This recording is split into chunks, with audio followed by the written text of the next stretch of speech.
안녕하세요. 반갑습니다. 2021학년도 3월 고2 전국연합학력평가 세계지리 해설을 맡은 이다은입니다. 우리 2학년 친구들 이렇게 세계지리를 선택해서 시험을 본 것도 너무너무 고마운 일인데요. 스스로 성실하게 시험을 잘 마무리 짓고 이렇게 해설 강의까지 챙겨보는 우리 친구들이라면 분명히 어떤 일을 하더라도 크게 성공할 거라고 단쌤이 생각하면서 늘 응원하도록 하겠습니다. 단쌤은요, 지금 EBS에서 우리 친구들이랑 세계지리 또 한국지리 통합사회 공부하고 있고요. 그리고 단쌤도 고등학교에 근무하고 있거든요. 그래서 단쌤이 학교에서는요, 2학년 세계지리랑 여행지리 그리고 1학년 통합사회 공부를 하고 있어요. 그리고 2학년 담임을 맡고 있기도 해요. 그래서 단쌤도 아침부터 이제 우리 친구들 같이 감독을 하면서 마스크 쓰고 하루 종일 시험 보는 너무 그런 안타까운 모습 보면서 좀 마음이 짠하기도 했는데요. 근데 국어 시험 끝나고 나서 우리 친구들이 국어가 너무 어려웠다는 거예요. 그래서 울상이 되더라고요. 그리고 어떤 친구는 너무 어려워서 시간이 부족해서 마지막 페이지가 있는지도 몰랐다 이러면서 이렇게 긴장하고 이렇게 덜덜 떨면서 시험을 보는 모습. 열심히 하는 태도는 너무너무 좋아요. 하지만 우리 친구들이 점수에 연연하지 않았으면 좋겠어요. 실수를 해도 괜찮아요. 이번에 실수한 게 어디예요? 그래서 내가 이렇게 시험 문제가 난이도가 높으면 긴장하고 굉장히 떨고 실수하는구나. 이런 걸 파악했으면 그 다음 시험에서는 내가 조금 더 여유로운 마음으로 시험을 보면 되는 거죠. 그래서 이번 시험은 우리 친구들이 점수 하나도 중요하지 않아요. 물론 좋은 점수 받으면 기분이야 좋겠죠. 그치만 이 시험에 임하는 태도, 이런 것들을 내가 스스로 열심히 했고, 그리고 앞으로 시험에 임할 때 내가 어떻게 임해야 되겠다라는 생각이 들었다면 그것만으로도 충분히 가치가 있었다고 생각이 들어요. 그리고 특히나 이번 시험은 세계지리 과목은요, 너무너무 좋은 문제였어요. 이 세계지리가 어떤 과목인지 세계지리 과목에서 다루고 있는 주제들을 총망라 해볼 수 있는 너무너무 좋은 문제들이었고, 그리고 지리 문제란 이런 것이다 라는 걸 보여주는 전형적인 지리 문제들이었거든요. 그래서 이 해설 강의를 우리 친구들이 조금 더 알차게 이용하기 위해서는 반드시 총평을 보고 해설 강의를 단쌤이랑 함께 했으면 좋겠어요. 혹시 해설 강의 총평 보지 않았다면 지금 잠깐 끊고요. 총평 먼저 보고 해설 강의로 다시 들어와 주세요. 그럼 이제 단쌤은 우리 친구들이 총평을 보고 왔다고 생각을 하고 1번 문제부터 같이 풀어보도록 할게요. 자, 1번 문제는요, 세계화와 지역화에 대해서 다룬 문제예요. 아마 수능에서도 높은 확률로 세계화와 지역화 전략 관련해서는 한 문제 정도 출제될 가능성이 매우 높은데요. 자, 같이 보겠습니다. 다음은 수업 노트의 일부이다. 가에 들어갈 내용으로 가장 적절한 것은, 그래서 여기 주제가 빈칸이 뚫려 있고요. 이 내용들을 통해서 여기에 들어갈 주제가 무엇이구나 라는 걸 찾아주는 문제였어요. 그래서 이 아래에 보면 세계화와 지역화 전략 단원에서 나오는 다양한 개념들이 딱 용어만 나와 있죠. 그래서 우리 친구들 머릿속에 이게 어떤 개념이지? 라는 게 들어있었어야 됐던 문제였어요. 자, 세계화라고 하는 건 무엇이냐면 이제 전 세계적으로 교통통신의 발달로 인해서 이동에 들어가는 시간과 공간에 대한 이런 물리적인 제약이 줄어들게 되면서 사람들의 이동이 더 활발해지고 국가 간의 협력이 더 강화되는 것을 세계화라고 하죠. 그다음에 지역화는 뭔가요? 지역화는 이런 세계화 속에서 기업들이 어떤 지역에 진출하고자 할 때 그 지역의 자연환경, 문화적인 특성에 맞는 전략을 피는 거예요. 예를 들어서 다국적 기업의 햄버거 프랜차이즈 업체가 한국에 진출을 할 때요, 우리나라의 전통 음식 문화에서 어떤 것에 착안을 하냐면 불고기요. 그래서 우리나라에는 불고기 버거를 출시하기도 하고요. 또 전통적으로 쌀을 많이 먹는 지역에 진출을 할 때는 쌀로 만들어진 버거를 출시하기도 하고요. 또 돼지고기를 먹지 않는 지역에 이 버거를 출시할 때는 또 어떤 고기를 선택할까요? 돼지고기가 들어가지 않고 양고기나 닭고기가 들어간 버거를 만들기도 하거든요. 이런 것들이 바로 지역화 전략이죠. 그 다음에 경제 블록이라고 하는 것은 우리 친구들 유럽연합 들어봤나요? 그리고 아세안 들어봤나요? 이렇게 지리적으로 가까이 있는 지역들끼리 경제적으로 더 협력하기 위해서 만드는 협력체를 바로 경제블록이라고 합니다. 장소 마케팅은요, 이 장소를 더 매력적으로 보이게 하기 위한 전략들이에요. 혹시 우리 친구들 프랑스, 파리 하면 머릿속에 딱 뭐가 떠올라요? 에펠탑 딱 떠오르죠. 그런데 이 에펠탑이요, 원래는 파리 시민들에게 있어서 굉장한 흉물이었다고 합니다. 처음에 이 파리가 거의 대부분 저평한 평야지대이다 보니까요, 이 파리의 중심부에 에펠탑이 딱 들어섰을 때 시내 어디에서 봐도 그 철골 구조물이 보이는 거예요. 그래서 사람들이 왜 우리 이 아름답고 낭만적인 도시에 저런 흉물이 들어섰냐 그러면서 저 에펠탑을 보느니 내가 눈을 감아버리겠다 이렇게 말했던 사람들도 있다고 하는데요. 이제 이 파리 사람들이 싫어했던 장소를 굉장히 낭만적이고 멋진 공간으로 스토리텔링을 하는 거죠. 그러면서 이제는 전 세계 사람들이 살면서 꼭 한 번쯤 가보고 싶다라고 생각하기도 하는 그런 매력적인 장소로 탈바꿈하게 됐잖아요. 이런 게 바로 장소 마케팅이에요. 그리고 지리적 표시제라고 하는 것은요, 이 특산품이 만들어지는데 이 지역의 고유한 기후, 자연환경 특성이 영향을 미쳤다면 이 상품 앞에 이 지역의 이름을 쓰게 해주는 거예요. 예를 들면 우리 친구들 우리나라에서 소고기 가장 유명한 데 어딘가요? 한우 하면 그렇죠. 횡성, 그리고 돼지 하면 제주, 그리고 녹차 하면 보성. 이런 것들이 바로 지리적 표시제라고 할 수가 있거든요. 근데 우리 친구들이 이제 이 중에서 조금 헷갈려하는 게 바로 장소 마케팅이랑 지역 브랜드화예요. 근데 지역 브랜드화는 어떤 거냐면 I love 뉴욕 이런 것처럼 그냥 이 지역 자체를 브랜드로 인식하게 하는 거고요. 장소 마케팅은 이런 실체가 있는 공간에 대해서 우리가 홍보 전략을 짜는 거예요. 그래서 그런 차이점이 조금 있다는 거, 그런 것만 주의하면 되겠습니다. 자, 그래서 여기 정의를 보니까요. 정치, 경제, 사회, 문화 등의 분야에서 세계가 하나의 공동체로 통합되는 현상이래요. 그러면 거기에 관련된 개념 뭐가 될까요? 바로 1번 세계화가 되겠죠. 그 다음에 단쌤이 그랬어요. 이 문제 우리가 맞고 틀리고 점수가 중요한 게 아니라고요. 이 문제들을 통해서 우리가 앞으로 세계지리 공부하면서 다루게 될 주제, 개념들이 무엇이 있는지 총망라해보는 거, 그리고 앞으로 어떤 부분들을 학습해야 되겠구나, 이게 중요하다고 했잖아요. 그래서 이 문제, 우리 이미 맞았지만 그래도 남은 내용들을 통해서 세계화가 이루어지게 된 배경, 영향까지 한 번 더 익혀두면 너무 좋겠죠. 자, 세계화가 이루어지게 된 배경 진짜 중요합니다. 이 부분이 진짜 자주 출제되거든요. 교통통신의 발달, 시공간의 압축, 말이 너무 어렵죠. 이 무슨 뜻이냐면 사람들이 이동에 들어가는 시간이 줄어들고 비용이 줄어들고, 그래서 이 물리적인 공간의 한계가 가지는 이 단점이 점점 줄어들고 있다라는 뜻이에요. 그리고 그로 인한 영향, 세계 각국의 상호 의존성이 높아진다. 무슨 이야기냐면 기업의 활동 범위가 전 세계로 확대되고 있고요. 또 우리 같은 개인 소비자들이 물건을 구매할 때 선택할 수 있는 범위가 이제 해외에 있는 물건들도 마음대로 우리가 직접 구매할 수 있는 세상이 열리게 되었죠. 그리고 다양한 세계 문화가 활발한 교류를 하게 되었다. 이런 것들이 바로 세계화의 영향이라고 정리해두면 되겠습니다. 다음 2번 문제 같이 볼게요. 그림은 어느 기후 지역의 생활 모습을 표현한 것이다. 이 지역의 전통 음식으로 가장 적절한 것은? 자, 아주 전형적인 지리 문제이지만 이게 2학년 첫 시험이다 보니까 우리 친구들이 그냥 사진, 이미지만 보고서도 어느 정도 추론을 할 수 있게 나왔어요. 만약에 이게 3학년 문제였다면 이 기후 지역이 어떤 기후인지 파악할 수 있는 그래프가 나왔을 확률이 높거든요. 그래서 가장 전형적인 지리 문제 유형이지만 난이도는 그렇게 높지는 않았다라는 거고요. 자, 여기 지금 사람의 의복을 보니까 굉장히 두꺼운 옷을 입고 있어요. 그래서 우리 친구들이 느끼기에 추운 지역이구나 하는 거 알 수가 있었을 거고요. 송유관을 이렇게 지상으로 만들어놔요. 왜 그랬을까요? 이 지역은 어떤 기후 지역이냐면 한대 기후 중에서도요. 한대 기후 두 가지로 나뉘어지죠. 툰드라 기후랑 빙설 기후인데 그 중에서 한대 기후 중에서 짧은 여름이 존재하는 툰드라 기후 지역이었어요. 자, 그걸 어떻게 알 수 있냐면 일단 우리가 위도에 따라서 어느 정도 기후대가 존재한다라는 걸 통합사회 시간에 배웠어요. 기억 안 나도 괜찮아요. 세계지리에서 한 번 더 반복하니까 그때 다시 꼼꼼하게 보면 돼요. 그래서 우리가 대체로 위도별로 기후대가 존재한다고 했을 때 이제 가장 고위도에 위치하는 가장 추운 기후가 한대 기후인데요. 툰드라 기후랑 빙설 기후로 나뉘어진다 그랬죠.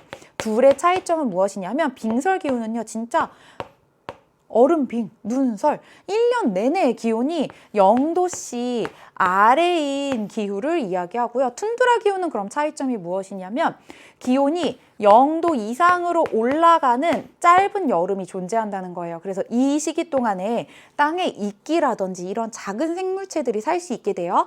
그것들을 먹이로 하는 순록을 유목할 수가 있고요. 그래서 순록을 유목한 덕분에 순록으로부터 고기를 얻을 수도 있죠. 그리고 가죽과 털을 이용해서 옷도 해 입죠. 그리고 역시 동물을 유목할 때 우리 스텝 기후 지역과 마찬가지예요. 풀이 있는 곳을 찾아서 계속 이동하다 보니까 이동식 가옥이 발달하게 되는데요. 이 집에 외관을 두른 것도 역시 동물의 가죽으로부터 얻기도 합니다. 자, 그러면 이제 한번 볼게요. 1번 돼지고기로 만든 소시지.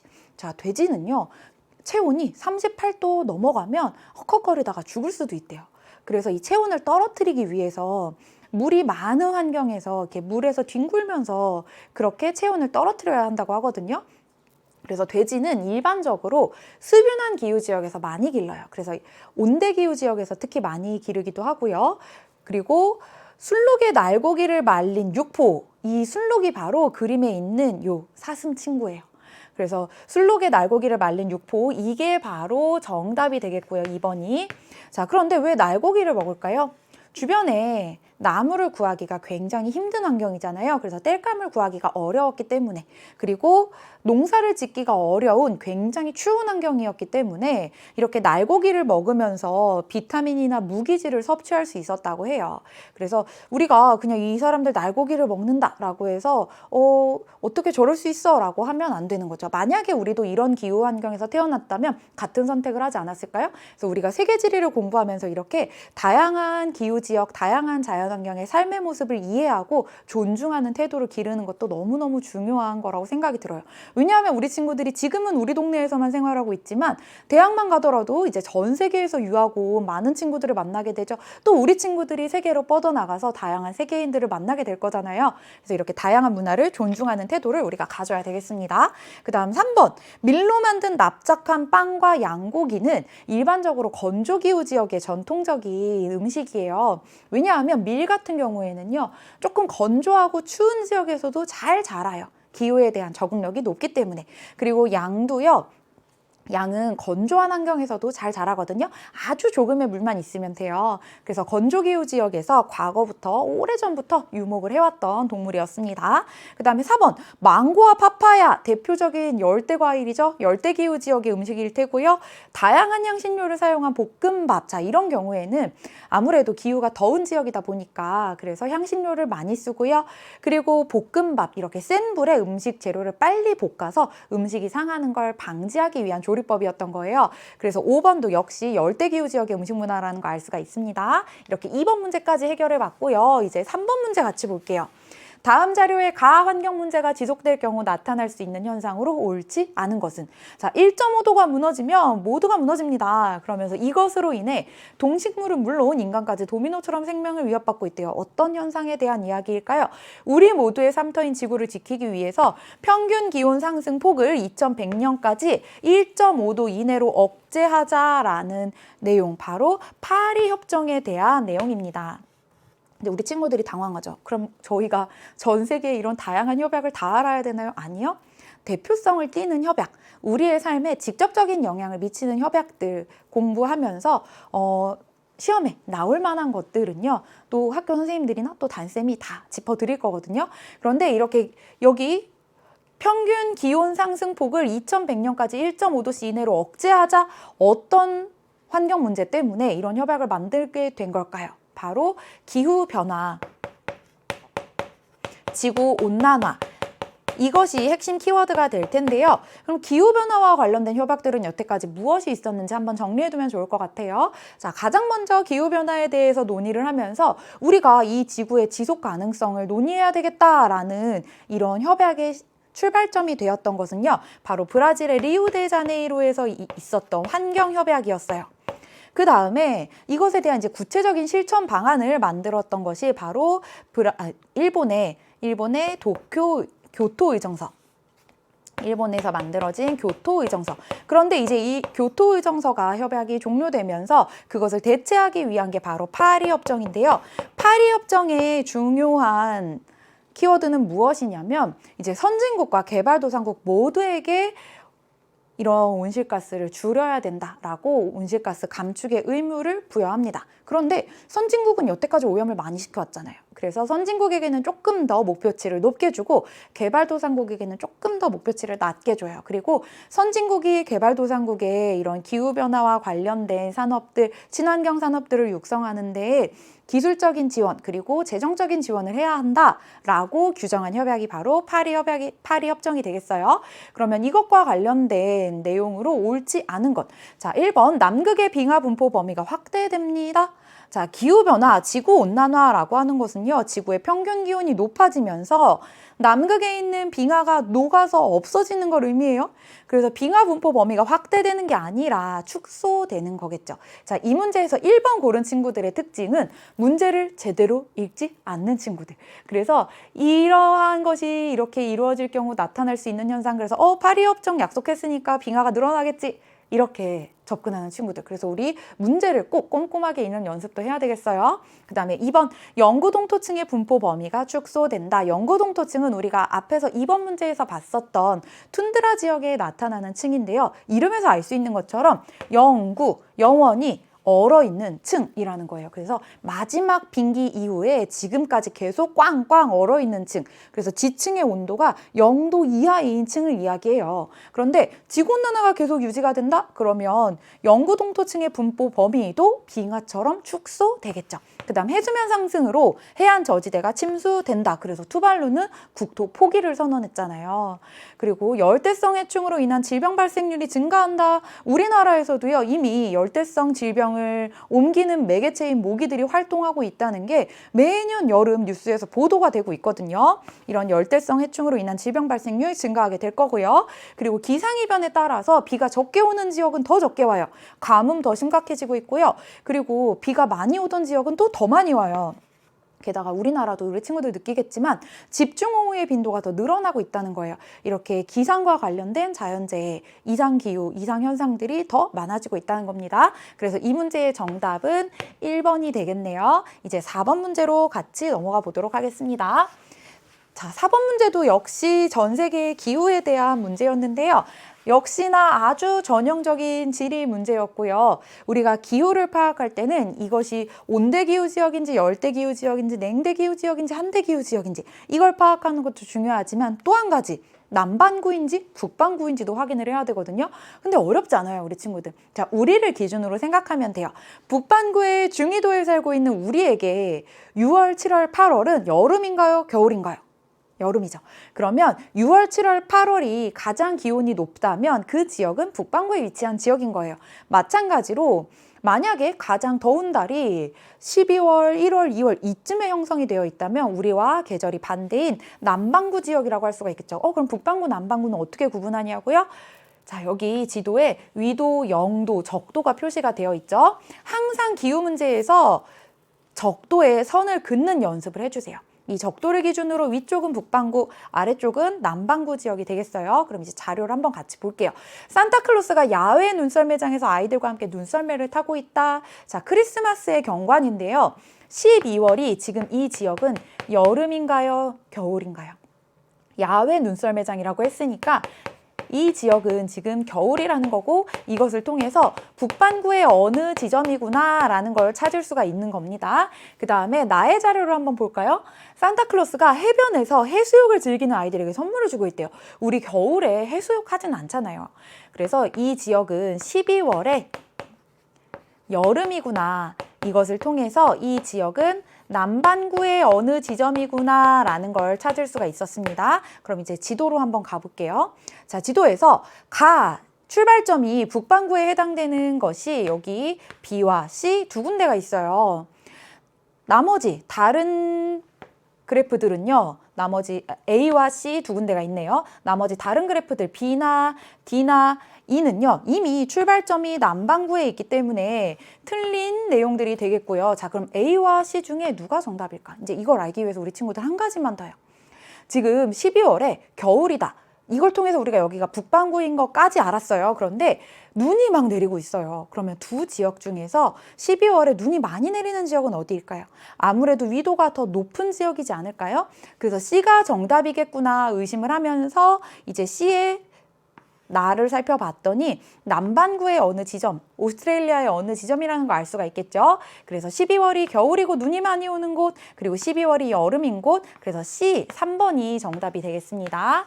자, 이렇게 우리가 기후 문제를 풀 때에는요, 그냥 정답만 찾지 말고 이것이 왜 이렇게 되는지 지금 단쌤이 문제를 풀어가는 과정 있죠. 이 과정을 우리 친구들도 같이 한번 해봤으면 좋겠어요. 첫 번째, 지도가 나오면 뭐부터 한다고요? 위도 0도, 여기 적도의 선부터 긋기, 그 다음에 언제가 여름인지 언제가 겨울인지 통해서 북반구인지 남반구인지 파악하기, 그리고 위도, 해발고도, 수륙분포 이런 것들을 통해서 추론해 보기, 이 과정을 같이 해보면 좋겠습니다. 이제 5번 문제로 넘어가 보도록 할게요.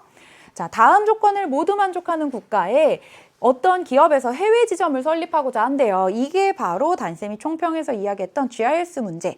그래서 우리가 최적의 입지를 선정하기 위한 의사결정 과정을 경험해보는 문제라고 할 수가 있겠어요. 그런데 어렵잖아요. 그냥 여기에서 해당하는 조건대로 그냥 제거해 나가다 보면 한 군데가 나오게 되거든요. 한번 볼게요.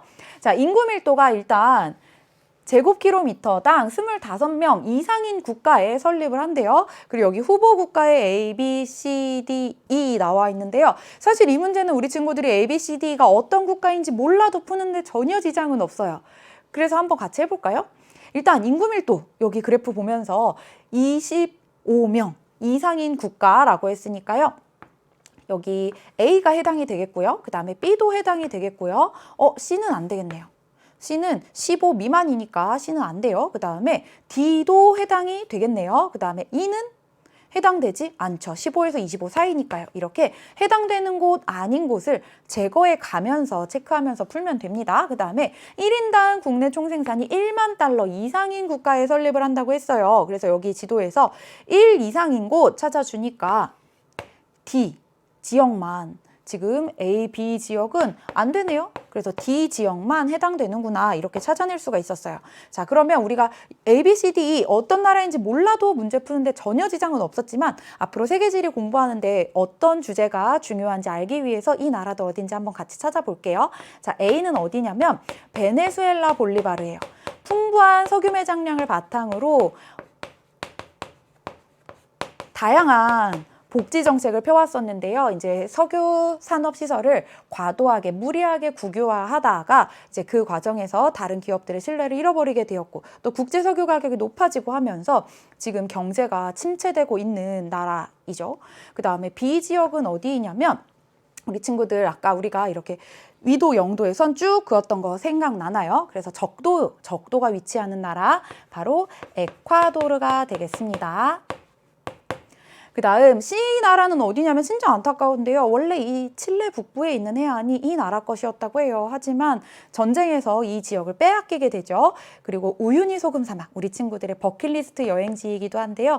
우유니 소금 사막이 위치하고 있는 볼리비아가 되겠습니다. 자, 그 다음에 D는 볼리비아로부터 이 지역을 빼앗았는데 이 지역에 구리가 어마어마하게 매장돼 있었던 거예요. 그래서 한순간에 남아메리카의 부국으로 도약하게 된, 우리나라랑 FTA도 체결했죠. 칠레가 되겠고요. 그 다음 이 지역은 아르헨티나. 여기는 유럽과의 지리적인 인접성 그리고 기후적인 공통성, 그래서 유럽인들이 많이 이주를 해왔고, 그래서 지금도 현재 유럽인들의 비율이 가장 높은, 유럽계 백인 그들의 후손들의 비중이 가장 높은 나라라고 할 수가 있겠어요. 그래서 이 문제 정답은 D.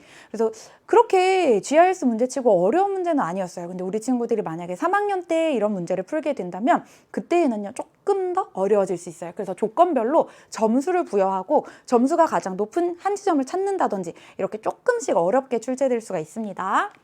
그다음 6번 문제 같이 살펴보도록 할게요. 다음 자료의 기억 디귿에 대한 옳은 설명만을 보기에서 고른 것은, 자, 여기 오스트레일리아의 이쪽 해안에는요 바로 산호초 해안이라고 해서요. 산호초가 무엇이냐면 여기 나와 있죠. 산호층에 석회질 유해가 쌓여 형성된 섬. 근데 이런 산호초들이 바로 동물들이, 특히나 이런 물고기들이 다른 천적을 피해서 이렇게 숨고 알을 낳고 살 수 있는 그런 서식처가 된다고 해요. 그런데 최근에 지구온난화 때문에 파괴가 되고 있죠. 이 산호초는요, 대체로 열대나 아열대 지역의 바다 부근에 형성이 되거든요. 그래서 최근에 지구온난화로 인해서 이런 지역들 기온이 너무 높아지고 수온도 높아지면서 파괴되고 있다. 이런 문제들을 이제 세계지리 공부하면서 같이 해볼 수 있을 거예요. 그 다음에 니은 지역은 어디냐면 여기 오스트레일리아 동부 지역은요, 굉장히 멋진 해안들이 있거든요. 골드코스트 혹시 들어봤나요? 그런 골드코스트를 비롯해서 굉장히 멋진 해안들이 있어서 전 세계의 관광객들의 마음을 사로잡는 그런 매력적인 지역이기도 합니다. 그래서 다양한 해양 스포츠를 즐기는 사람들과 길게 펼쳐진 모래사장을 볼 수 있다. 이 모래사장은요, 바로 이제 주변에 있는 우리 곶과만, 중학교 때도 배웠고 1학년 때도 배웠는데 잘 기억이 안 나죠.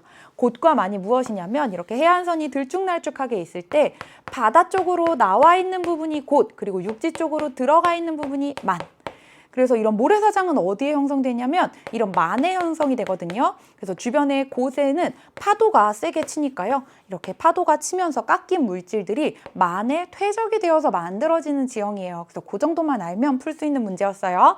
그 다음에 디귿번의 지형은요. 여기가 무엇이냐면 12사도 바위가 있는 곳이에요. 왜 12사도 바위가 만들어지냐면 이런 곳, 파도가 많이 치면서 계속 침식이 이루어지죠. 그러면서 여기에 절벽이 생기기도 해요. 그리고 절벽이 계속 깎여 나가다 보면 여기 암석들이 깎여 나갈 때 주변보다 유난히 밀도가 단단하고 이런 암석들은요, 이런 강한 침식에도 버티는 거예요. 그러면서 우리 촛대바위라고 하죠. 이렇게 우뚝 솟아남은 바위들이 남게 되는데요. 이런 바위 기둥이 12개가 있었던 거죠. 그래서 12사도 바위 이런 별명을 가지게 됐어요.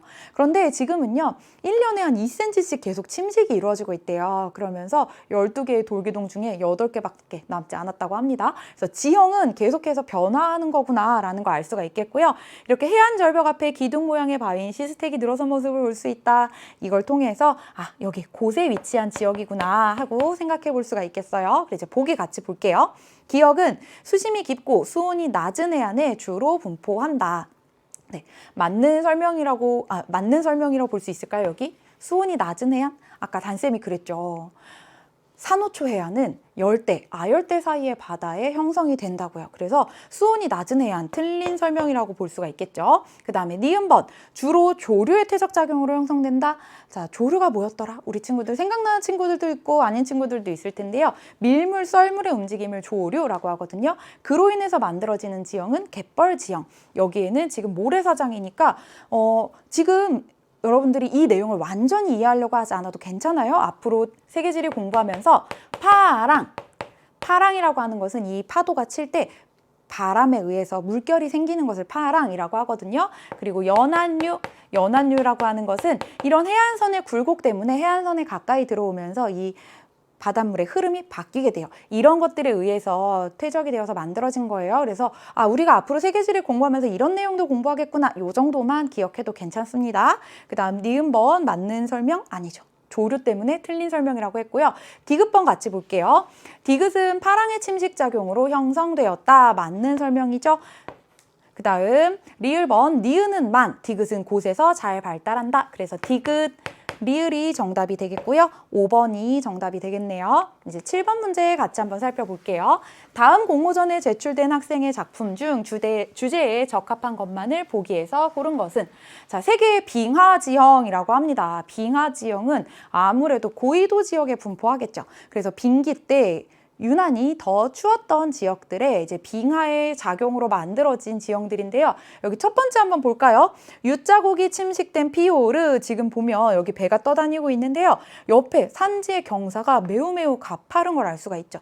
이런 것을 우리가 바로 U자국이라고 하는 거거든요. 어떻게 해서 이렇게 가파른 계곡이 만들어질 수 있었냐면 여기 원래 빙하가 자리 잡고 있었던 거예요. 그런데 빙하가 주변의 암석들을 얼려버리죠. 그리고 그 무게와 압력 때문에 중력 방향으로 이동을 합니다. 그러면서 암석을 뜯어서 같이 침식을 해서 이동을 해버려요. 그래서 이렇게 넓고 깊은 만이 만들어지는데 이제 여기에 나중에 후빙기에 바닷물이 다시 올라와서 침수되면서 만들어진 해안이죠. 그래서 기역번 맞는 설명이 되겠고요. 그다음에 산 정상부의 뾰족한 홀은 이건 어떻게 만들어지는 거냐면 여기 사방이 다 빙하로 덮여 있었던 거예요.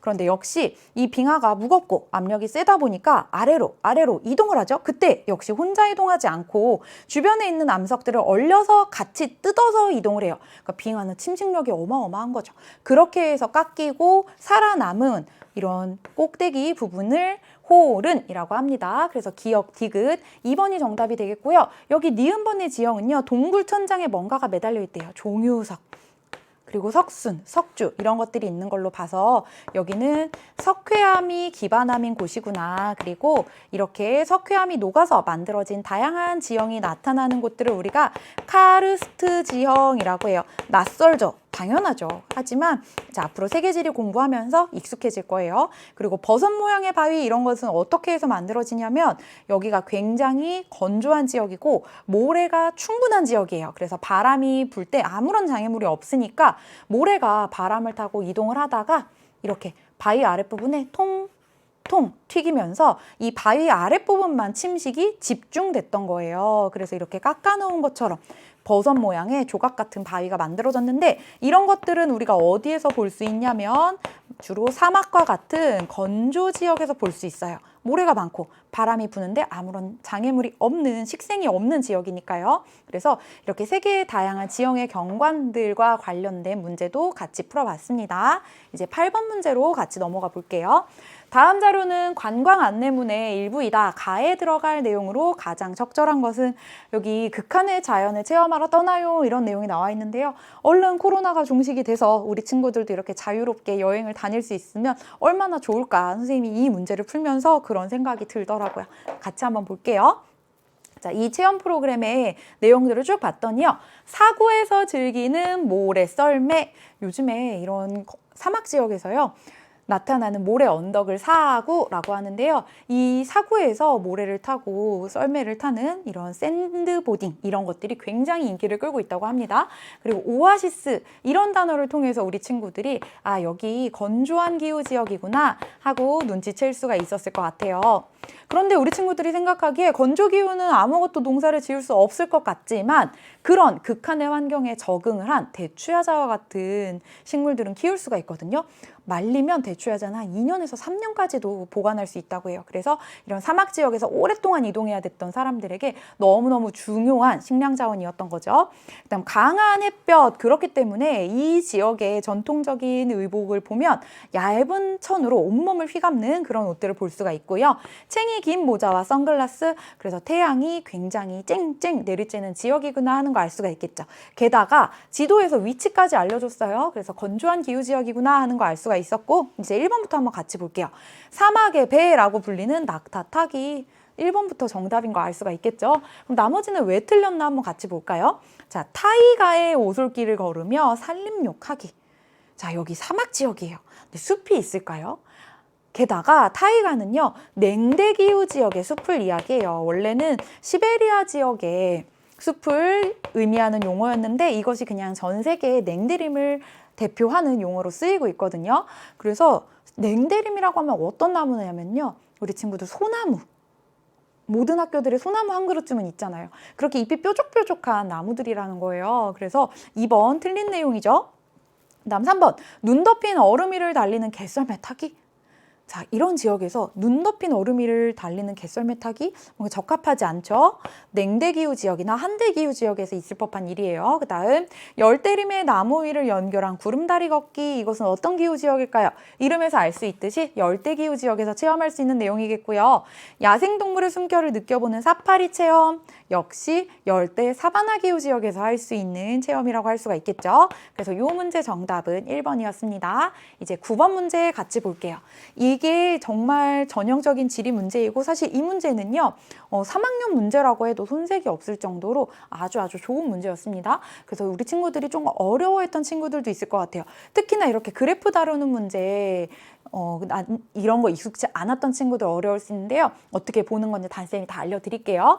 자, 그래프는 지도에 표시된 세 국가의 총 인구와 도시화율 변화를 나타낸 것이다. 가나다 국가에 대한 설명으로 옳은 것은 자, 일단 이쪽은 유럽 지역이고요. 이쪽은 아프리카 지역이에요. 그래서 유럽의 1개 나라와 아프리카의 2개 나라가 나와 있는데요. 어떤 나라인지 이번 해설 강의를 통해서 다 외워버리겠다라고 생각하지 말고 아, 여기가 프랑스야? 하고 한번 익숙해지는 과정이라고 생각을 해주세요. 우리 친구들이 3월 달에 학급 친구들 처음 만났을 때 학급 친구들 이름 막 써가면서 외워가면서 그렇게 익히지 않아도 일주일, 2주일 생활하다 보면 친구들 이름 다 알게 되잖아요. 그런 것처럼 아, 처음 봤지만 앞으로 자주 보다 보면 익숙해지겠구나. 이렇게 자신감을 갖고 세계지리 공부를 함께 해봐요. 자, 이 지역은 어디냐면요. 에티오피아. 에티오피아, 커피의 원산지로 알려져 있죠. 그 다음 이 지역은 남아프리카 공화국인데요. 남아프리카 공화국은요, 역시 유럽인들이 이 아프리카 지역에 진출을 했을 때 지리적인 인접성은 사실 다른 지역들에 비해서 떨어지지만 기후적인 공통점 때문에 유럽인들이 많이 정착을 했던 지역이기도 합니다. 그래서 이런 과정에서 유럽 문화가 많이 전파가 되기도 했고요. 또 인종차별과 관련된 이슈들도 있었지만 어쨌든 다른 아프리카 지역들에 비해서는 경제 발전이 빨리 이루어졌기 때문에요. 도시화율 특성에서도 그런 특성이 반영이 되어 있을 거예요. 자, 그럼 한번 같이 볼까요? 자, 가나라가 어딘지는 모르겠지만 이렇게 1980년, 2019년 두 시점의 자료를 줬어요. 우리 친구들에게 이렇게 두 시점의 자료를 준다는 것은요. 이 시기에 변화를 파악해달라는 의미이거든요. 그래서 그 변화 양상을 파악할 수 있다면 이 문제는 굉장히 쉽게 해결이 될 거예요. 자, 가나라 어디인지 모르겠지만 1980년대의 도시화율이요. 이렇게 오른쪽에 쭉 따라가서 눈금 읽어주는 거예요. 대략 한 75% 정도, 그리고 2019년의 도시화율이요 대략 한 80% 정도 될 것 같아요. 이게 무슨 얘기냐면 도시화율은요 그 나라의 전체 인구 중에서 몇 프로가 도시에 살고 있는지를 나타낸 거거든요. 그럼 전체 인구 중에 한 80%가 도시에 살고 있다? 굉장히 높은 도시화율을 보여주는 곳이니까 세 나라 중에 어디일까요? 가장 선진국에 가까운 프랑스가 되겠죠. 그래서 가나라는 프랑스였고요. 그 다음에 나의 나라와 다의 나라 차이점을 보면 일단 1980년에서 2019년 사이에 나의 총 인구가 굉장히 많이 늘어났죠. 여기 왼쪽에 눈금을 우리가 가서 읽어주면요. 1980년대에는 이 지역의 인구가 한 3천만 명 정도, 그때도 굉장히 많은 수준이었지만 2019년에는요. 무려 1억 2천만 명 정도? 그래서 굉장히 인구가 많은 지역이구나 알 수 있겠고요. 그 다음에 다 지역을 살펴보면 나 지역에 비해서 인구가 증가한 폭이 적지만 그래도 가 지역에 비해서는 인구가 많이 증가했어요. 그리고 도시화율 특성도 살펴보면 가 지역에 비교해서는 아직까지 도시화율이 높지는 않으나 나 지역에 비교했을 때는 비교적 일찍부터 도시의 개발이 이루어졌다는 걸 알 수가 있겠죠. 자, 여기 잘 봐주세요, 우리 친구들.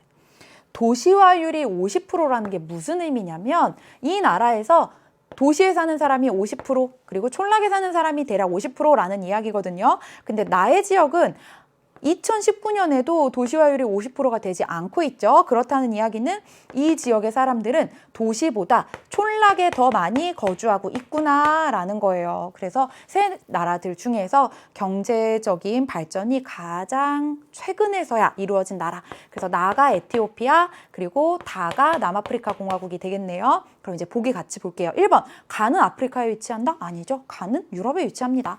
그 다음 2번, 나는 2019년에 촌락 인구가 도시 인구보다 많다. 이게 바로 정답이 되겠고요. 어떻게 알 수 있다고요? 아까 담임쌤이 여기 별표 쳤죠? 도시화율 50%. 이 50%를 넘어야 도시 인구가 촌락 인구보다 많다라는 뜻이에요. 그래서 2번이 정답이 되겠고요. 다음 3번 같이 볼까요? 다는 1980년에 도시화의 종착 단계로 진입하였다. 자, 도시화의 종착 단계는 대체로 이렇게 도시화율이 아주 높은 상태일 때를 종착 단계라고 해요. 그래서 다 지역이 도시화율이 많이 높아지기는 했지만 아직까지 종착 단계에 도달하지는 않았다는 거고요. 그 다음 4번 같이 볼게요. 가는 나보다 2019년 합계 출산율이 높다. 여기 출산율 자료 안 알려줬잖아요. 근데 우리가 어떻게 알 수 있어요? 자, 나 지역의 인구가 급증했잖아요. 이걸 통해서 합계 출산율이 높다는 거, 나 지역이 높다는 거 추론해 볼 수가 있었던 거고요. 그 다음 5번, 가는 나보다 1980년에서 2019년에 도시 인구가 많이 증가하였다. 어떻게 알 수 있을까요? 이 도시 인구의 증가 폭을 살펴주면 되겠죠.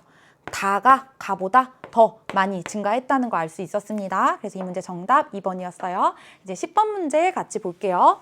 그림은 지도에 표시된 두 지역의 경관을 그린 것이다. 가나 지역에 대한 설명으로 옳은 것은, 자, 가 지역은요, 영국 런던 근교 지역이에요. 그래서 우리가 세계지리 공부할 때 온대기후 지역 중에서 서한, 해양성 기후 지역의 대표적인 사례로 다루는 지역들이고요. 그 다음 나 지역은 프랑스 남부 지역인데 여기 있는 이 바다의 이름이 뭔가요?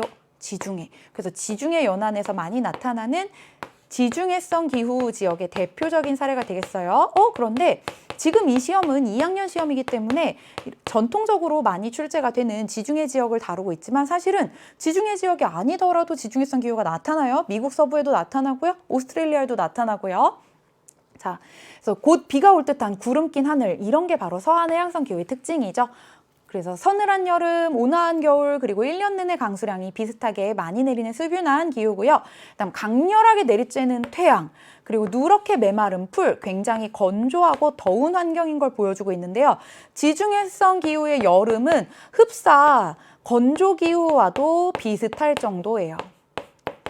그래서 온대기후 중에서 유일하게 여름이 건조한 기후가 되겠죠. 1번, 가에서는 오렌지 재배가 활발하게 이루어진다. 자, 두 지역 중에서 오렌지를 재배하는 데 더 유리한 지역은 바로 나 지역이에요. 왜냐하면 강렬하게 내리쬐는 태양이 이 과일의 당도를 굉장히 높게 만들어줍니다. 그 다음 2번, 나는 여름 강수량이 겨울 강수량보다 많다? 아니죠. 여름이 건조한 기후라고 했어요.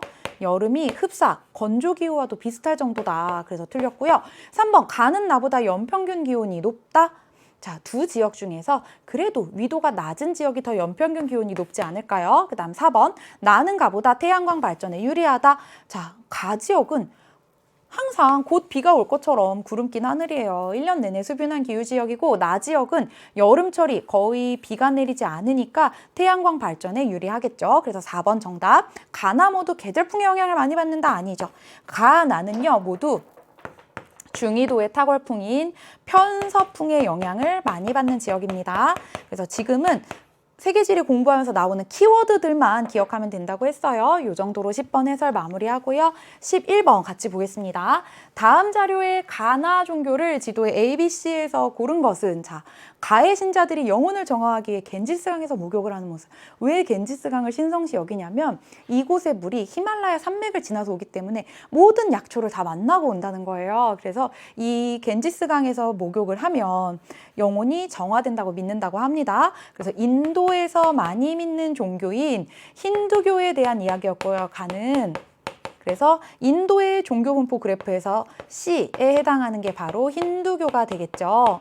그래서 가는 C구나 하는 거 찾아줄 수가 있었고요. 자, 이 자료를 통해서 우리가 한 가지 더 공부할 수 있는 거, 인도에 모든 사람들이 힌두교를 믿는 건 아니구나. 그래서 힌두교와 다른 종교 간의 갈등도 있을 수 있겠다. 이런 거 우리가 추론해 볼 수 있겠고요. 자, 나 신자들은 십자가 앞에 모여서 찬송가를 부르며 미사를 드린다고 합니다. 크리스트교의 전형적인 예배의 모습이 되겠고요. 여기 나와 있는 지역들은, 자, 이 지역은 지금 남부 유럽의 이탈리아고요. 그리고 이 지역은 이란이에요. 이란은요, 압도적으로 이슬람교의 비중이 높고요. 그리고 이탈리아는 압도적으로 크리스트교의 비중이 높은 나라라고 할 수가 있겠어요. 그래서 나에 해당하는 그래프는 바로 A가 되겠네요. 그래서 4번이 정답이 되겠고요. 사실 이 종교가 정말 다양한 재미있는 이야기들이 많은데 그것들은 앞으로 세계지리 공부하면서 하나씩 알아가면 너무 좋을 것 같아요. 그래서 종교와 관련된 것도 그냥 외우려면 재미없고 맥락 없이 공부하는데 흥미도 없지만 굉장히 다양한 재미있는 이야기들이 숨어 있습니다. 그 다음 12번 문제 같이 볼게요. 그림의 가나다에 들어갈 옳은 내용을 보기 위해서 고른 것은, 자, 화석에너지입니까? 예, 화석에너지에 해당하는 거 세 가지 뭐뭐 있죠? 석탄, 석유, 천연가스 중에 하나겠구나라는 개념을 가지고 봤을 때 가에 들어갈 질문이 뭔지는 모르겠지만 얘에 해당하는 게 바로 석탄이래요. 아까 단쌤이 총평에서 뭐라고 얘기했냐면 화석에너지와 관련해서는요, 어디에 분포하는지, 그리고 언제부터 상용화되었는지, 그리고 어떤 분야에 많이 쓰이고 있는지, 그리고 이 자원들의 특징은 무엇인지, 이런 것들이 자주 출제가 된다고 했는데요. 이 석탄, 천연가스, 석유 중에서 유일하게 고생대지층에 매장되어 있는 자원이 바로 석탄이 되겠어요. 그래서 가에 들어갈 말은 기억번이 되겠고요. 천연가스랑 석유는 대표적인 신생대 제3기층 배사 구조에 분포하는 자원이 되겠습니다. 그 다음 니은번 냉동 액화 기술, 이게 무엇이냐면 천연가스를 처음에 이용하려고 하는데 사실은 이 자원을 상용화하게 된 시기가요. 석탄은 산업혁명 때부터 이용됐어요. 그래서 화석연료 중에서 가장 오래전부터 이용하게 된 거죠. 그 다음에 19세기에 내연기관의 발명으로 인해서 석유를 사용을 하게 돼요. 근데 이때 석유를 개발할 때부터 천연가스의 존재는 알았지만 너무 위험한 거예요. 그래서 사용하지 못하다가 천연가스를 아주 급속 냉동을 시키면 액체가 된다는 기술을 발견하게 돼요. 그러면서 새 화석에너지 중에서 가장 최근에 상용화된 것이 바로 천연가스라는 거고요. 그래서 니은번 나에 들어갈 내용이 되겠죠. 그 다음 디귿번 세계 1차 에너지 소비 구조에서 차지하는 비율이 가장 높습니까? 그것은 바로 석유인데요. 자, 왜냐하면 다른 자원들은요, 주로 어떤 용도로 쓰이고 있냐면 석탄은 주로 산업용으로 쓰여요. 천연가스도 산업용으로도 쓰이고 이제 다른 자원들에 비해서는 가정용으로 많이 쓰이는데 그 이유가 대기 오염 물질의 배출이 적거든요. 근데 석유는요, 수송용으로도 쓰이지만 화학공업의 원료로 쓰이기도 해요. 단쌤이 입고 있는 이런 옷도요, 다 석유에서 뽑아낸 거라고 하면 여러분들 믿어지나요? 우리 친구들이 사용하고 있는 플라스틱 용기 그리고 사용하는 화장품들도 석유에서 뽑아낸 거예요. 그래서 쓰임새가 많다 보니까 세계 1차 에너지 소비 구조에서 차지하는 비율이 가장 높죠. 그래서 기억, 니은, 디귿 순서로 골라주면 되겠습니다. 그래서 1번이 정답이었고요. 이제 13번 같이 볼게요. 이 문제도 전형적인 지리 문제, 그리고 우리 친구들이 어려워했을 만한 문제예요. 표는 세 국가의 수출 현황을 나타낸 것이다. 가나다 국가를 지도에 ABC에서 고른 것은, 일단 이렇게 지도가 나오면 어떤 나라가 있는지 먼저 보세요. 그래야 힌트를 얻을 수가 있거든요. 자, A나라는 어디냐면 석유가 굉장히 풍부한 나라죠. 사우디아라비아. 그래서 전통적으로 석유가 많이 개발이 되었던 나라입니다. 그 다음에 B는 세계 공장이라고 불리는 중국이고요. 그리고 C는 오스트레일리아예요. 천연자원도 굉장히 많고 농업이나 목축업도 기업적인 형태로 이루어져서 생산량도 굉장히 많은데 그에 비해서 인구 밀도가 낮아요. 그래서 생산하는 농업 제품들 그리고 대부분의 광물 자원들을 중국이나 한국이나 일본과 같이 공업이 발달한 나라들에 수출을 하고 있습니다. 자, 그래서 오른쪽에 여기 자료를 보면요, 총 수출액 나와 있어요. 총 수출액은 대체로 경제 발전 수준이나 인구에 비례합니다. 그래서 여기 총 수출액이 가장 많은 것을 통해서 중국이요, 이제 국내 총생산 순위로는 세계 2위거든요. 그런데 총 수출액만 봤을 때는 전 세계 1위를 차지하고 있어요. 그래서 경제 수준도 높고 인구도 많은 중국이겠구나 의심을 하면서 오른쪽을 봤더니 상품별 수출액 비율에서 차지하는 비율이 공업 제품이 무려 93%예요.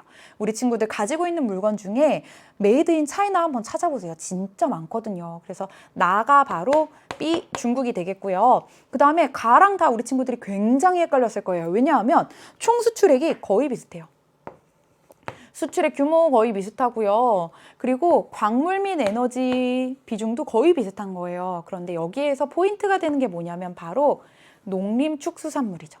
자, 여기 A, 사우디아라비아는 건조기후 지역이다 보니까 농업을 하기에 굉장히 어려운 환경이었겠죠. 반면에 오스트레일리아는요, 기업적인 형태로 밀을 재배하기도 하고요. 그리고 양의 목축업도 기업적인 형태로 이루어지고요. 그리고 우리나라에 소고기도 수출하고 있죠. 그래서 농림축수산물 비중이 이렇게나 높은 거예요. 그래서 이렇게 가는 A의 사우디아라비아, 그리고 다가 C의 오스트레일리아, 이렇게 찾아줄 수가 있었습니다. 그 다음 14번 문제 같이 보도록 할게요. 다음 자료의 AB 작물에 대한 옳은 설명만을 보기에서 고른 것은, 자, 이렇게 식량자원과 관련된 문제 나오는데요. 식량자원은 이 자원의 특성이 무엇인지, 그리고 어디에서 많이 재배하고 어디에서 많이 소비하는지, 관련된 음식 문화는 무엇인지, 이런 부분들을 정리해두면 되겠습니다. 자, 이것으로 만든 반죽에 치즈, 올리브 등을 얹어 구운 피자를 먹고 있어요. 피자의 반죽에 이용이 되는 A는 밀이 되겠고요. 조금 건조해도 잘 자라요. 있어요. 조금 추워도 잘 자라요. 그래서 다양한 지역들에서 키우고 있습니다. 고기 국물에 삐로 만든 국수라고 하는데요. 퍼라는 걸 통해서 쌀, 국수, 베트남의 유명한 음식이죠. 이렇게 추론을 해볼 수가 있겠고요. 여기 뒤에 있는 그림들도 사실 괜히 그린 게 아니에요. 자, 여기 이렇게 이탈리아 상징하는 건축물 랜드마크도 있고요. 여기 쌀국수 먹는 친구는 지금 이곳의 더운 기후를 반영한 전통 모자를 쓰고 있죠. 자, 기억번 A의 세계 최대 생산 국가는 베트남이다. 자, 밀과 쌀 모두 세계 최대 생산 국가는 인구 대국인 중국이 되겠습니다. 그 다음 니은번 B의 기원지는 아메리카이다. 아니죠. 아메리카가 기원지인 주요 식량 작물은 옥수수가 되겠고요. 쌀의 기원지는요. 아시아의 계절풍 지대.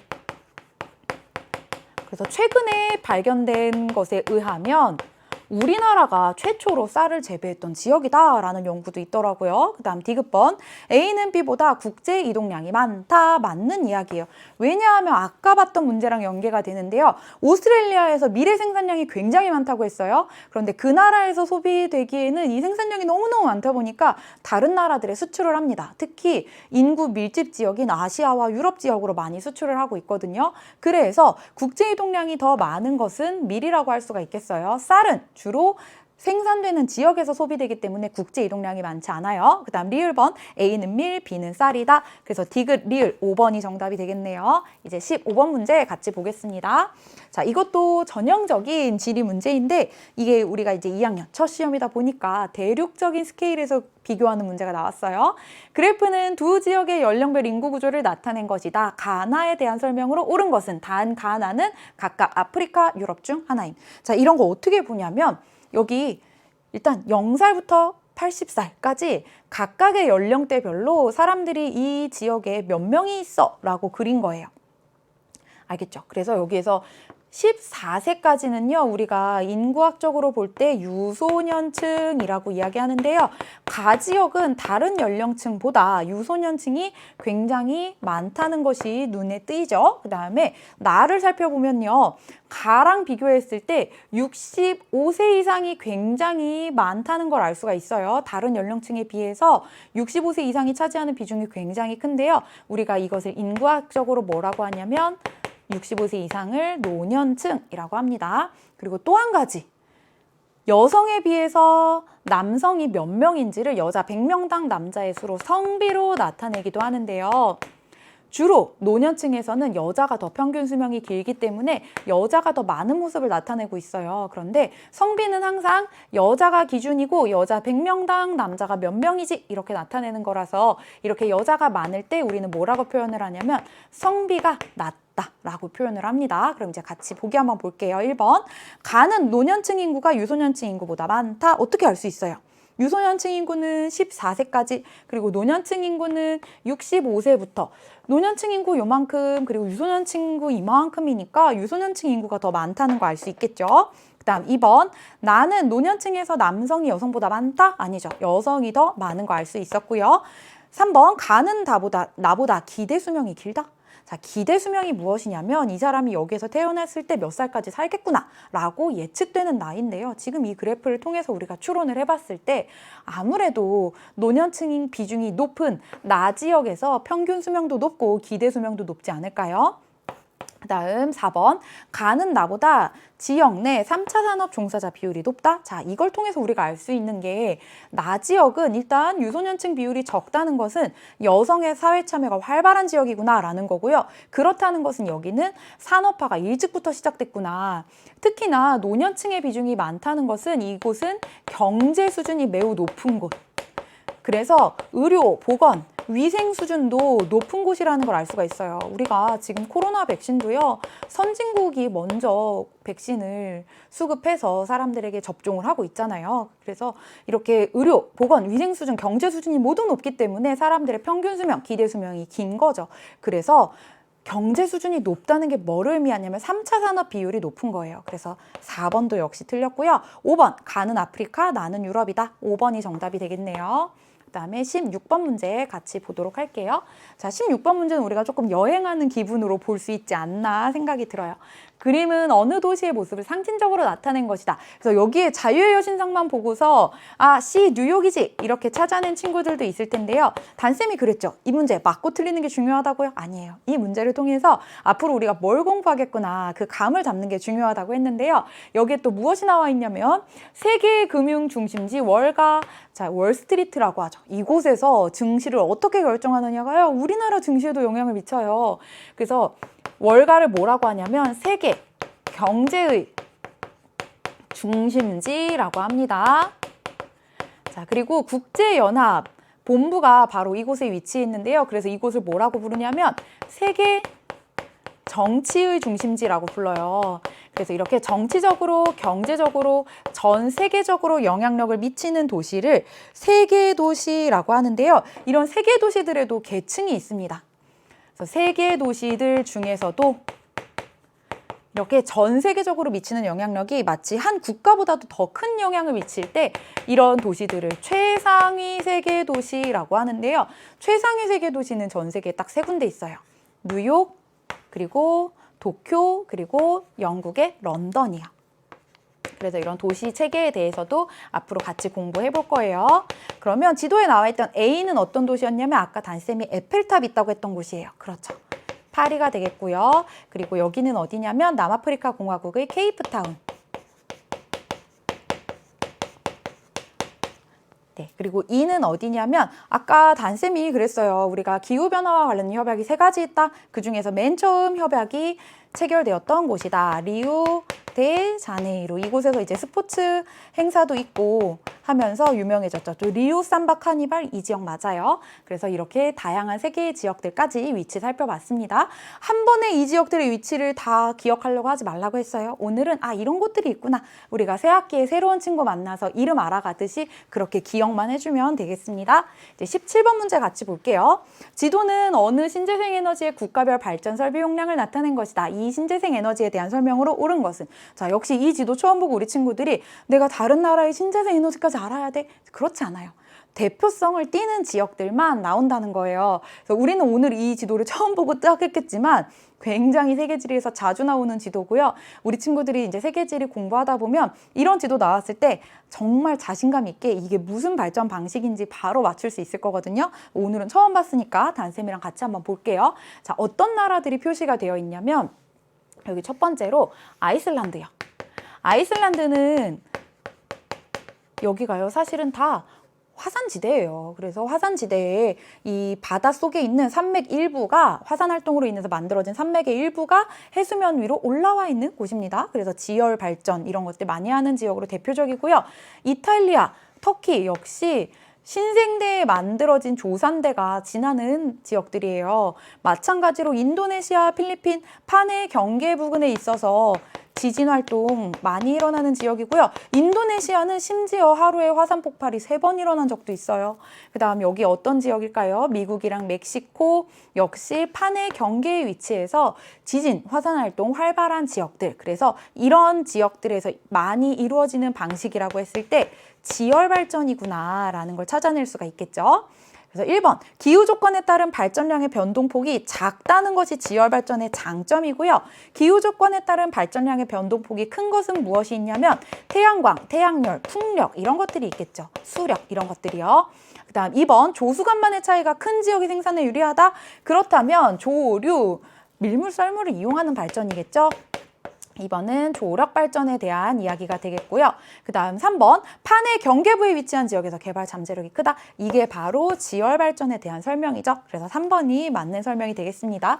판해 경계 오늘 처음 들어봤다. 괜찮아요. 앞으로 세계지리에서 공부하게 될 거예요.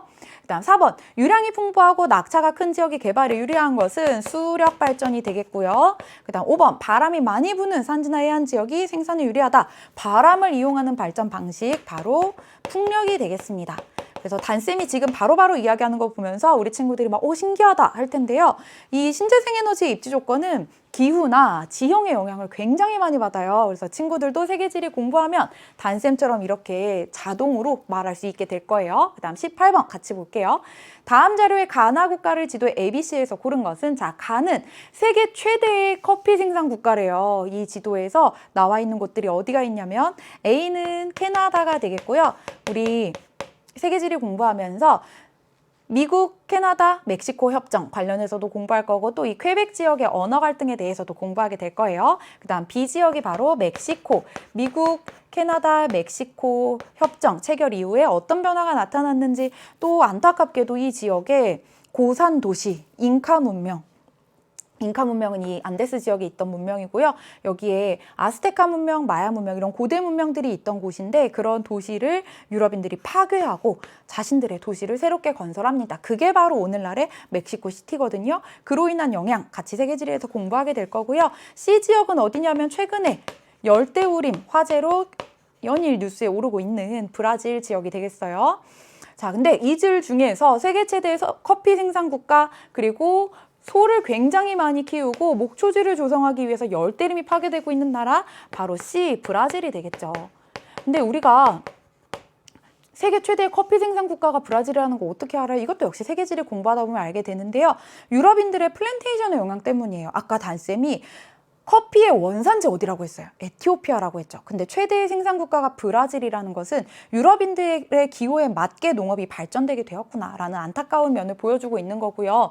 또 이 나라가 소를 키우기 위해서 목초지를 많이 조성한다, 그래서 열대림을 파괴한다, 우리가 무조건 비난할 수 있을까요? 사실은 우리도 간접적인 책임이 있는 거예요. 우리가 양질의 고기를 저렴하게 먹고 싶어 하니까 이런 나라들에서 열대림 파괴가 연일 이어지고 있는 거죠. 자, 그 다음 나는 옥수수로 만든 토르티아를 활용한 전통 음식이 발달했대요. 유럽 열강의 식민 지배 이전에는 아스테카, 마야 문명 등 고대 문명이 발달하였다. 이걸 통해서 B, 멕시코 지역이라는 거 찾을 수가 있겠고요. 자, 이런 유럽인들의 진출로 인한 변화, 안타깝고 또 공부하고 싶은 내용이기도 하죠. 세계지리에서 함께 공부하면 너무너무 좋겠습니다. 그래서 이 문제도 같이 풀어봤고요. 이제 19번 문제 볼게요. 자, 전통적으로 지역 분쟁과 관련해서 많이 출제가 되었던 지역인데 최근에 많이 출제가 되는 지역은 아니에요. 그래도 한번 봐두면 좋을 것 같아요. 자, 지도의 AB 지역에서 발생하는 분쟁에 대한 옳은 설명만을 보기에서 고른 것은, 자, 이 지역은요 원래 원주민들이 살던 곳이었는데 이제 16세기, 17세기에 남쪽으로 가고 싶었던 러시아가 진출하면서 이제 러시아가 지배를 하게 됩니다. 나중에 이제 일본이랑 러시아랑 이곳을 두고서 서로 옥신각신하다가 일부는 러시아, 일부는 일본 이렇게 나누기로 했는데요. 이제 그 과정에서 원주민들은 배제되었던 거죠. 그리고 세계제 2차 대전에서 일본이 패망하면서 러시아가 지금은 실효적으로 지배를 하고 있어요. 이곳은 쿠릴 열도라고 하는데요. 그 다음에 B 지역은 어디냐면 중국에서는 이 지역을 난사군도라고 불러요. 그리고 베트남에서는 이 지역을 쯔엉사군도라고 불러요. 그래서 중국이나 베트남의 어민들이 옛날부터 그냥 이 지역을 오며 가며 지냈다고 합니다. 근데 면적도 작고 해수면 위로 올라오는 부분도 작기 때문에 사람들이 거주하기는 좀 힘든 환경이었다고 해요. 근데 그러다가 역시 프랑스가 이 지역에 진출하면서 프랑스 소유가 됐다가 또 일본령이 됐다가 이제 일본의 패망 이후에 중국에게 반환이 돼요. 그래서 주변에 있는 나라들이 여기에 석유가 발견이 되면서 소유권을 주장하고 있는데요. 이곳에 이런 분쟁의 성격이 강하기 때문에 조금 중립적인 의미의 이름을 쓰기도 해요. 프랑스 사람들을 비롯해서 유럽인들이 이 지역을 탐사할 때 가장 먼저 이 지역에 대해서 조사했던 사람의 이름을 따서 스프레틀리 군도 이렇게 중립적인 이름을 부르기도 합니다. 그래서 주변에 어떤 나라들이 여기에 관련이 있냐면 중국, 그리고 타이완, 그리고 베트남, 그리고 말레이시아, 브루나이, 필리핀 이렇게 6개의 나라들이 여기에 관심을 가지고 있어요. 자, 기억번. A는 현재 러시아가 실효 지배하고 있다. 맞는 설명이라고 볼 수가 있겠고요. 기억번. 그 다음 니은번 B의 분쟁의 원인은 종교 갈등이 아니라 뭐 때문이라고요? 석유를 비롯한 자원 때문이죠. 두 지역 다 자원이 풍부한 지역이라서 이런 갈등의 원인에 자원이 들어갑니다. 그다음 디귿번 B는 A보다 분쟁 당사국의 수가 많다. 자, 이쪽은 러시아와 일본 두 개 나라, 이쪽은 6개 나라니까 분쟁 당사국의 수가 디귿이 더 많죠. 그다음 리을번 A, B 모두 분쟁 당사국에 일본이 포함된다? 아니고요. 그래서 정답은 기억 디귿 2번이 되겠습니다. 자, 이제 오늘의 마지막 문제 같이 풀어보도록 할 텐데요. 또 무거운 내용이기도 해요. 그래서 안타까운 마음을 가지고 같이 풀어보도록 하겠습니다. 그림은 세 국가 간 인구이동을 나타낸 것이다. 이에 대한 옳은 설명만을 보기에서 고른 것은 자, 독일, 터키, 시리아 간의 인구이동 나와 있고요. 기억번 같이 볼까요? 시리아에서 터키로의 인구이동은 자발적 성격이 강하다. 자, 시리아에서 터키로 이동하는 사람은 이렇게나 많은데 터키에서 시리아로 오는 사람은 없어요. 왜 이런 일이 일어나고 있냐면 시리아에서 2011년 이후에 발생한 내전이 아직까지도 이 지역의 정치적인 불안정성을 높이고 있는 원인이 되고 있죠. 왜 2011년이냐면 2010년에 전 세계적인 가뭄이 일어나면서 이제 식량 수급이 불안정해진 서남아시아 그리고 아프리카의 많은 나라들. 그런데 이제는 이 지역의 사람들도 교육을 받고 정보화 기기를 접하게 되고 다른 나라의 SNS, 뉴스 같은 것들을 보게 되니까 이렇게 나라가 자원을 독점하고 특정 세력들이 경제적인 부를 독점하고 그것들이 국민에게 돌아오지 않는다면 다른 나라들에서는 국민들이 주권을 찾기 위해서 시위를 하기도 하는구나. 이것에 이제 눈을 뜨게 된 거예요. 그러면서 아랍의 봄이라고 하죠. 많은 서남아시아와 북부아프리카 지역의 나라들이 민주화 시위를 벌이게 됩니다. 그러면서 시리아에서도 2011년 이후에 난민이 굉장히 많이 발생하게 돼요. 그래서 시리아에서 터키로의 인구 이동은 자발적 성격이 강하다고 할 수 있을까요? 내가 이 지역에서 생존이 위협을 받기 때문에 이동을 하는 거니까 이런 것들은 강제적 이동이 되겠죠. 우리 친구들이 많이 헷갈리는 거예요. 어쨌든 여기서 내전이 일어났어도 내 선택에 의해서 갔잖아요 라고 생각을 하는데요. 여기서 내가 인간적인 삶을 누릴 수 없기 때문에 가는 거잖아요. 그래서 강제적 이동입니다. 그 다음 니은번 시리아에서 독일로 이동하는 사람들은 주로 이슬람교 신자이다. 시리아는 이슬람교 비율이 높은 나라이기도 하고요. 그래서 문화적인 차이에서 오는 갈등도 요즘에 문제가 되고 있죠. 그 다음 디귿번 터키에서 독일로 이동하는 사람들은 주로 고임금 전문직에 종사한다. 대체로 터키에서 독일로 가는 사람들은요. 경제 수준을 한번 비교해보면 될 것 같아요. 독일이 더 경제 수준이 높고 터키가 더 낮다 보니까 대부분 저임금 노동자들이 많다고 볼 수가 있겠고요. 리을번 터키에서 독일로 이동하는 사람의 수가 독일에서 터키로 이동하는 사람의 수보다 많다. 이런 것들은 우리가 그래프를 볼 수 있는 힘이 있느냐 물어보는 거예요. 터키에서 독일로 가는 사람 수 이만큼, 독일에서 터키로 오는 사람 수 이만큼. 그래서 리을번 맞는 설명이라고 볼 수가 있겠죠. 그러면 정답을 골라주면 4번이 되겠습니다. 자, 우리가 이렇게 20문제나 되는 문제들 다 같이 풀어보면서 세계지리의 전체 내용을 같이 한번 정리를 해봤어요. 어때요? 우리 친구들 세계지리 공부해보고 싶다라는 생각이 든다면 혹시 학교시험 그리고 내신시험 준비하고 있는 친구들이라면 개념완성 학교시험 강의 들으면 너무 좋겠고요. 그리고 수능 과목까지도 한번 도전해보고 싶다 하는 생각이 드는 친구들이라면 수능 개념이나 수능 특강 선택해서 공부하면 좋겠습니다. 그래서 우리가 오늘 문제들을 풀어봤는데요. 앞으로도 단쌤이랑 함께 세계지리 공부하면서 세계 시민으로서의 의식을 높일 수 있는 그런 여러분들이 되시길 바랄게요. 오늘 너무너무 고생 많았습니다. 항상 응원할게요. 고생 많았어요.